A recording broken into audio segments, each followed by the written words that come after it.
El Badalona pierde en su visita a Villarreal por 1-0, obra de Gerard Moreno.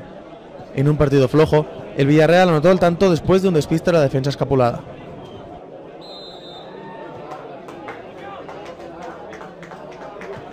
En la primera mitad, el Badalona únicamente llegaba al área local con este chute de Xavi Pellegrí.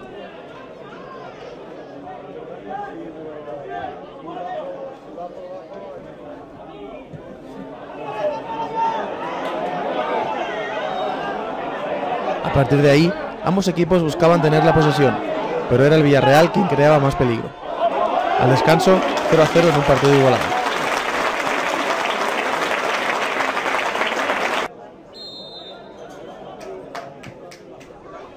Al principio de la segunda mitad, parecía que el guión del partido iba a ser el mismo que la primera, pero el Villarreal se adelantó con un gol del exjugador del Badalona, Gerard Moreno, que fue el más listo dentro del área.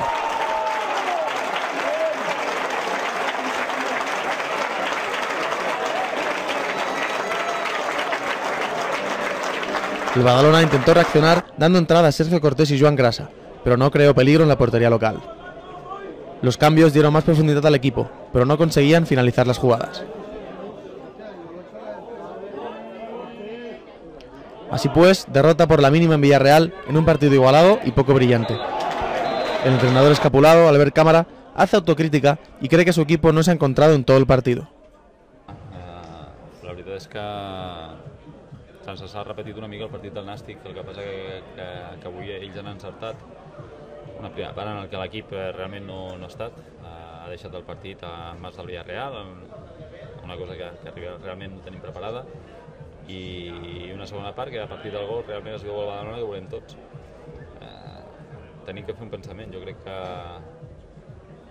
que tindrem que canviar, tindrem que fer altres coses perquè s'està veient que desde un inicio el equipo no acaba de agafar el ritmo. El Badalona intentará resarcirse en el próximo partido ante el Hospitalet el sábado que viene a las 8 de la tarde, esta vez ante sus aficionados.